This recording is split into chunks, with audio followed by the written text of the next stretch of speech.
ሰላም ጤና ይስጥልኝ። ይህ በጉለሌ ክፍለ ከተማ ኮሙኒኬሽን ጽሕፈት ቤት እየተዘጋጀ የሚቀርብላችሁ ሳምንታዊ አበይት ዜናዎች ናቸው። ከዜናዎቹ ጋር እልፊዮስ በትረ ነኝ። አብራችሁን ቆዩ።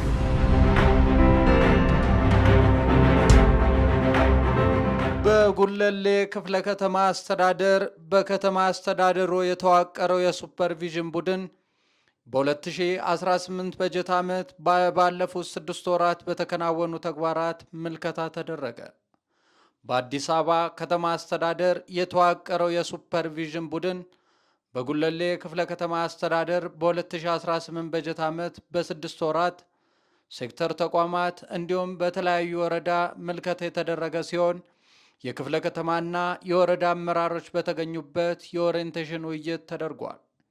የሱፐርቪዥን አስተባባሪና የአዲስ አበባ ከተማ ሴቶችና ሕፃናት ማህበራዊ ጉዳይ ቢሮ ኃላፊ ወይዘሮ ቆንጂት ደበላ እንደተናገሩት የሱፐርቪዥን ቡድኑ የክፍለ ከተማ አስተዳደሩ ተቋማት እንዲሁም ወረዳዎች በበጀት ዓመቱ ባለፉት 6 ወራት የህብረተሰቡን ሁለንተናዊ ተጠቃሚነት ለማረጋገጥ እንዲሁም የወጣቶችና የሴቶችን ተጠቃሚነት የኢኒሼቲቭ ተግባራት ከተቋማት ግንባታ ብልሹ አሰራርን ከማክሰም እንዲሁም የመልካም አስተዳደር ችግሮችን ከመፍታትና አገልግሎት አሰጣጥን ከማሳለጥ አንጻር የተሰሩ ስራዎችን ምልከታ ያደርጋል ብለዋል። የጉለሌ ክፍለ ከተማ ዋና ስራ አስፈጻሚ አቶ ወልዴ ወገሴ በበኩላቸው በክፍለ ከተማው በመንግስትና በፓርቲ የተከናወኑ ተግባራት ከከተማ ተዋቅሮ የመጣው የሱፐርቪዥን ቡድን በክፍለ ከተማ ሴክተር ተቋማትና በተለያዩ ወረዳዎች የተሰሩ ስራዎችን በተግባር ወርዶ የታዩ ጠንካራ ጎኖችን በማጠናከር እንዲሁም በክፍተት የታዩትን ትኩረት ሰጥቶ በመስራት የህብረተሰባችንን ሁለንተናዊ ተጠቃሚነት እንዲሁም ተቋማዊ ግንባታ ስራዎችን ማጠናከር ይገባል ብለዋል። የጉለሌ ክፍለ ከተማ ብልጽግና ፓርቲ ቅርንጫፍ ጽሕፈት ቤት ኃላፊ አቶ ይከበር ስማቸው በበኩላቸው የሱፐርቪዥን ቡድኑ በ2018 በጀት ዓመት ባለፉት 6 ወራት በመንግስትና በፓርቲ የተከናወኑ አበይት ተግባራትን በክፍለ ከተማና በወረዳ ደረጃ አስተዳደሩ የህብረተሰቡን ተሳትፎ ለማጠናከር የልማትና የመልካም አስተዳደር ችግሮችን ለመፍታት እንዲሁም የፓርቲን መዋቅር በመርህ እንዲመራ የተቋማትን ግንባታ የተሰራበት ነበር። ክፍተቶችን ማረም ላይ በልዩ ርብርብ እንደሚሰራ ተናግረዋል።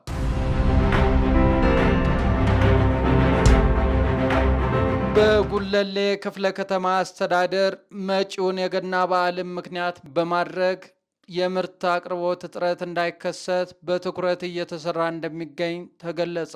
የአዲስ አበባ ንግድ ቢሮ ኃላፊ ወይዘሮ ሀቢባ ሲራጅ እንደተናገሩት በከተማዋ የገና በዓልን በማስመልከት የንግድ እንቅስቃሴው የተረጋጋ እንዲሆን የኑሮ ውድነቱን ለመግታት የወጡ ደንብና መመሪያዎች ተግባራዊ እንዲሆን እየተሰራ ነው ያሉ ሲሆን በተለይም በጉለሌ ክፍለ ከተማ የቁም እንስሳት ገበያ የግብርናና የኢንዱስትሪ ምርቶች በበቂ ሁኔታ መኖራቸውን ምልከታ ማድረጋቸውን ተናግረዋል። የጉለሌ ክፍለ ከተማ ንግድ ጽሕፈት ቤት ኃላፊ አቶ ዮሐንስ ነጋሽ በበኩላቸው ጽሕፈት ቤቱ የገና በዓልን በተመጣጣኝ ዋጋ የግብርናና የኢንዱስትሪ የእንስሳት ተዋጽኦ ምርቶችን በበቂ አቅርቦት እንዲያገኝ የቅድመ ዝግጅት ተግባራት በማከናወን የመከታተልና የመቆጣጠር ስራዎችን በመስራት ህገወጦችን ወደ ህጋዊ ስርዓት በማስገባት የእሁድ ገበያ ስታንዳርዶችን በማስጠበቅና በህብረት ስራ ማህበራት የሚቀርቡ ምርቶችን በማሳደግ የአቅርቦት ሁኔታውን ምልከታ አድርገናል ብለዋል።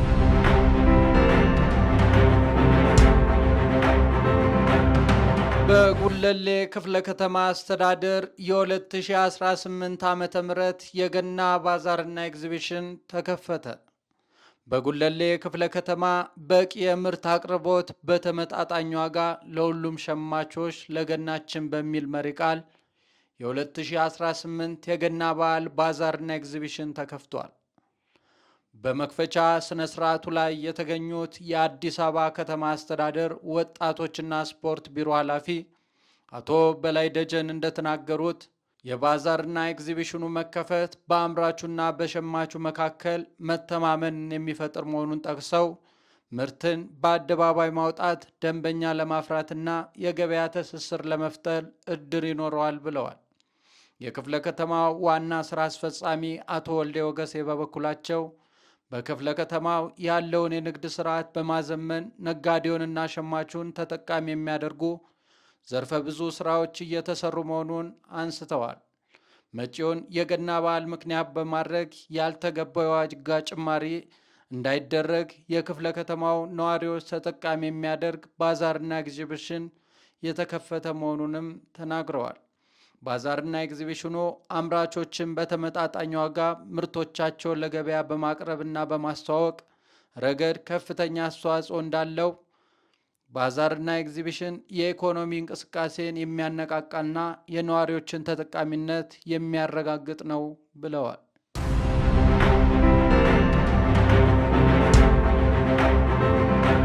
በጉለሌ ክፍለ ከተማ አስተዳደር ትምህርት ጽሕፈት ቤት የ2018 ዓ.ም በክላስተር ደረጃ ሲካሄድ የቆየው የሁለተኛ ደረጃ ትምህርት ቤቶች የተማሪዎች የጥያቄና መልስ ውድድር ተጠናቀቀ። ጽሕፈት ቤቱ በክፍለ ከተማው በሚገኙ 7 የመንግስትና በ11 የግል ሁለተኛ ደረጃ ትምህርት ቤቶች በክላስተር ደረጃ በ9 የትምህርት አይነቶች ሲያካሄድ የቆየው የተማሪዎች የጥያቄና መልስ ውድድርን አጠናቋል። የጉለሌ ክፍለ ከተማ ትምህርት ጽሕፈት ቤት ኃላፊ አቶ ባርኬዴቴ እንደተናገሩት የጥያቄና መልስ ውድድር በተማሪዎች መካከል አዎንታዊ የሆነ የውድድር መንፈስ እንዲጎለብትና እርስ በርስ መገነባባት እንዲኖር እንደሚያግዝ ገልጸው የመማር ማስተማር ስራው ውጤታማ እንዲሆን ከማገዙ ባሻገር ተማሪዎች የተማሩትን ትምህርት ምን ያህል እንደተገነዘቡ ማረጋገጥ የሚያስችል ነው ብለዋል።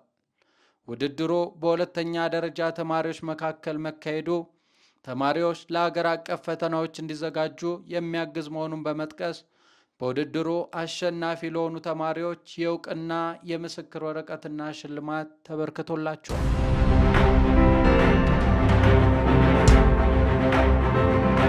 የአንድ ማዕከል አገልግሎት አሰጣጥ በተሻለ አግባብ እየተመራ መሆኑን በተደረገው ቅኝት ማረጋገጥ ተቻለ። በጉለሌ ክፍለ ከተማ አስተዳደር የሚካሄደው የአንድ ማዕከል አገልግሎት ከመቼውም ጊዜ በላይ ተጠናክሮ መቀጠሉን በተደረገው ምልከታ ለማረጋገጥ ተችሏል። የተቋማትና የአንድ ማዕከል አገልግሎት ተገልጋዮች ያማከለ የመልካም አስተዳደር ጥያቄዎችን በሚፈታ መልኩ እንዲሁም ፈጣንና ግልጸኝነት በተሞላበት አግባብ እየተሰጠ መሆኑን ተመልክቷል። የባለ ጉዳይ ቀንን ምክንያት በማድረግ ፐብሊክ ሰርቪስ እና የሰው ሀብት ልማት ጽሕፈት ቤት ከክፍለ ከተማው ኮሚኒኬሽን ጽሕፈት ቤት ጋር ባደረጉት ምልከታ በተቋማትና በአንድ ማዕከል ተገልጋዮች ጉዳያቸውን በግልጽ በማቅረብ ምላሽና ማብራሪያ ሲሰጣቸው ተመልክተናል።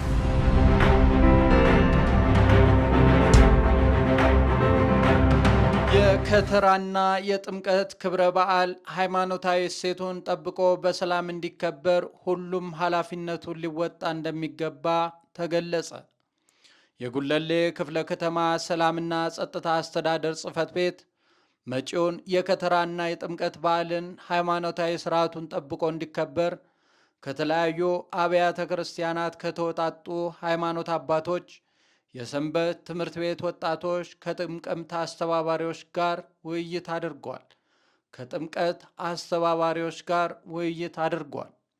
የጉለሌ ክፍለ ከተማ ሰላምና ጸጥታ አስተዳደር ጽሕፈት ቤት ኃላፊ አቶ ተስፋዬ ፈይሳ እንዳሉት የከተራና የጥምቀት ክብረ በዓል የአደባባይ በዓል እንደመሆኑ መጠን በምናከብርበት ወቅት አብሮነትን፣ ኢትዮጵያዊ ወንድማማችነትን፣ ሰላምንና አንድነትን አጽንተን በመገኘት ለቱሪስቶች አጉልተን ልናሳይ ይገባል ብለዋል።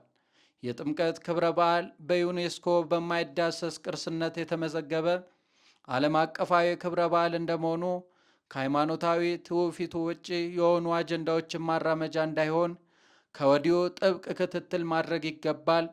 ከውስጥም ከውጭ ተናበው የበዓሉን ሰላማዊነትና የሀገርን ገጽታ ለማጉደፍ የሚሰሩ ጸረ ሰላም ኃይሎችን በንቃት መከታተልም የሁላችን ኃላፊነት ሊሆን ይገባል ሲሉ አሳስበዋል። የአራዳና የጉለሌ ክፍለ ከተማዎች ስራ አስኪያጅ መጋቢ ሰናይት የቻለው ለማ በበኩላቸው ክብረ በዓሉ ሃይማኖታዊ እሴቱንና የኢትዮጵያውያንን ተቻችሎና ተከባብሮ የመኖር ልማድ አጎልብቶ ማሳየት የሚጠበቅበት ከመሆኑ በላይ በተጓዳኝ ሀገራዊ ሉዓላዊነትና ብሔራዊ ጥቅማችንን ጨምሮ ኢኮኖሚያዊ፣ ማህበራዊ ፋይዳውን የሚያስጠብቅ እንዲሆን ተቀናጅቶ መስራት ከሁላችንም ይጠበቃል ብለዋል። በውይይት መርሃ ግብሩ ላይ ከክፍለ ከተማ እስከ ወረዳ የሚገኙ የኦርቶዶክስ ሃይማኖት ኃላፊዎችና የሃይማኖት አባቶች የበዓሉን ሰላማዊነት ለማስጠበቅ ተቀናጅቶ ለመስራት ያላቸውን ዝግጁነት አረጋግጠዋል።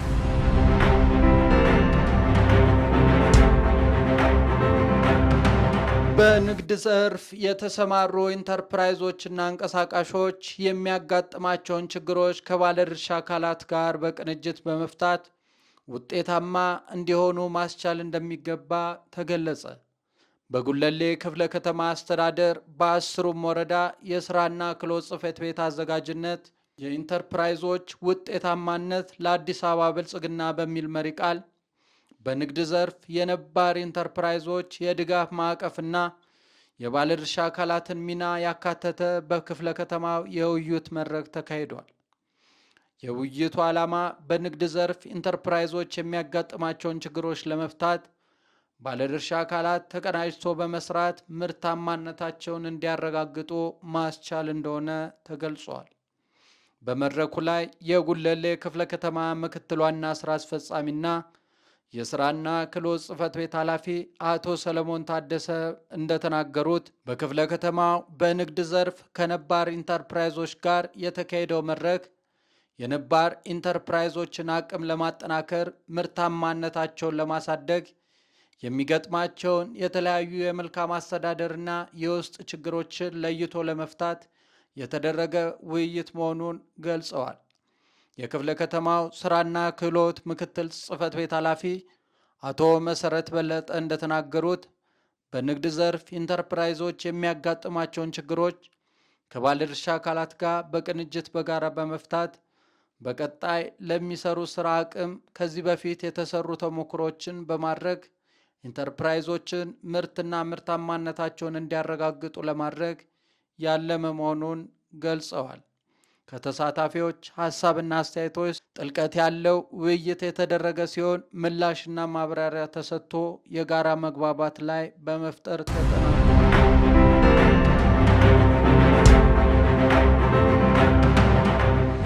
ሳምንታዊ አበይት ዜናዎቻችን ይህን ይመስሉ ነበር። ለተጨማሪ መረጃ የማህበራዊ ድረገጾቻችንን ይከታተሉ።